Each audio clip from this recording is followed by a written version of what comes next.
Mga kababayan, si Kamanong po, inyong lingkod, ay nagbabalik po muli para po magkomento po sa inyo dito po sa Tambayang Makabayan. Samahan niyo po inyong lingkod at mag-umpisa na po tayo. Komentuhan po natin ito pong banat ni dating Representative Mike Defensor na grabe daw po itong si Madriaga.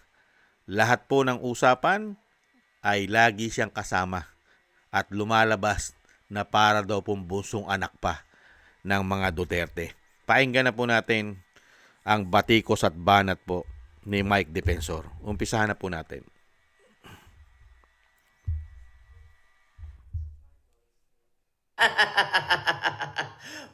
Ito si Madriaga, unsong anak.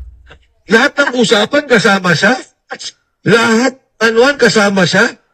Oo, pabagsakan ng bansa, kasama siya. Tayuan ng military intelligence group, security group, kasama siya. Dalahan ng pera, milyon-milyon. Binigyan pa ng pambili ng motorsiklo. Oh, tapos, sabi ko nga, nagugulat ako eh. Ako sa kalaman po ng lahat, noong 11 Congress, magkasama kami ni Mayor Duterte sa minority.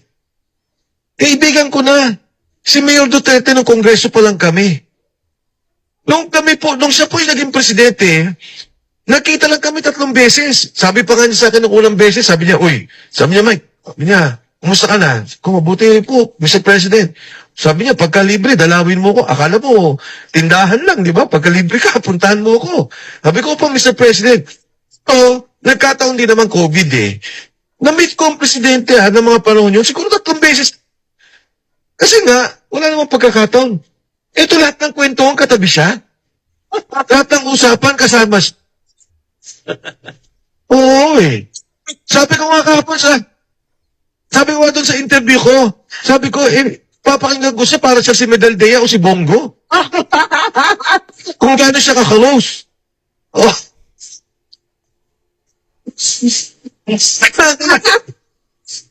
Nagkamali sila doon. Gumawa na nga sila ng witness. Sinobrahan naman nila kwento. O ano lumabas doon sa litrato, sa painting.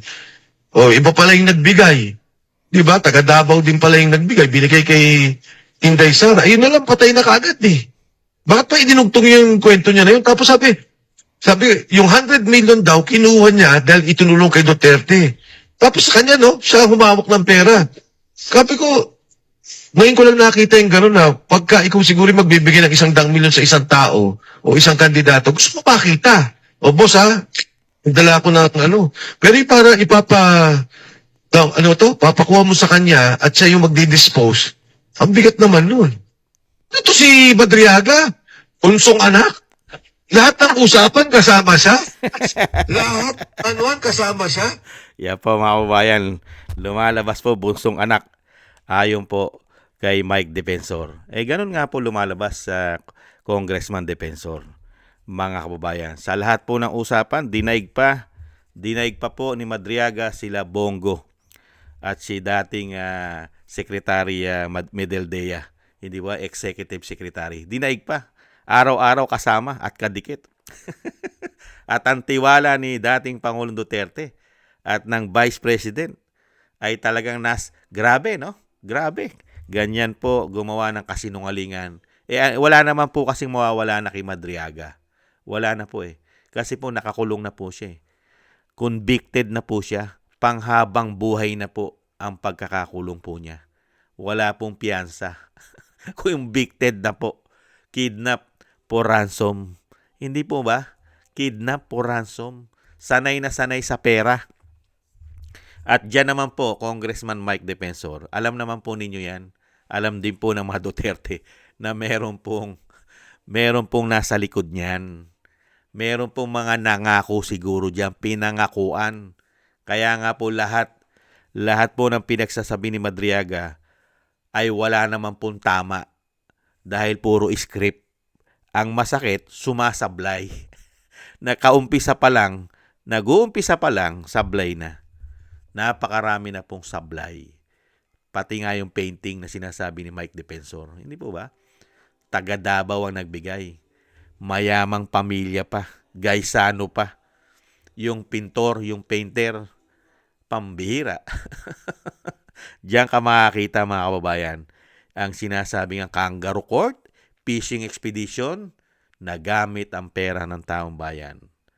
Wala po tayong aasahan sa mga congressman, lalong-lalo po sa gustong ma-impeach ang Vice President Sara Duterte. Wala po. Wala po mga dignidad yan. Wala kang makikitang mga dignidad dyan sa mga tao na yan, mga kababayan. Pinapayagan nilang maging testigo para lang sa kanilang pangsariling interes. Mapabagsak lang nila mga Duterte, ang Vice President. Gumagamit sila ng mga tao na mga convicted, sinungaling. Di po ba? Kaya nga convicted na, nakakulong na. Hindi na makakalaya. Mga kababayan, kaya itong mga tao na ito, may panahon po para sa mga tao na yan. Darating naman po yon.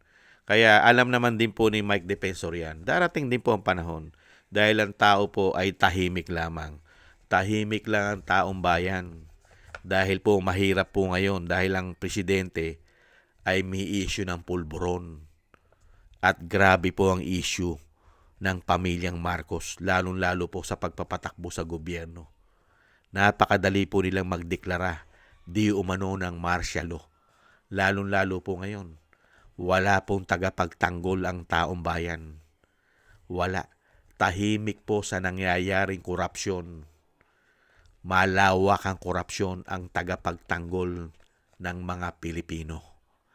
Ang swelduhan, pinasusweldo, pinakakain. Malaking sweldo, malaking retirement para ipagtanggol ang mga Pilipino, ang kaperahan ng mga Pilipino ipagtanggol, pero nananatili po silang tulog, bingi at pipe sa issue ng korupsyon. Hindi po ba? Kaya nga tinatanong din ni Vice President yan kung kanino sila naglilingkod. Kaya hindi malayo pag nagdeklara yan at nanggulo ka, di umano. Nanggulo ka, di umano. Pabagsakin mo siya, di umano. Napakadali.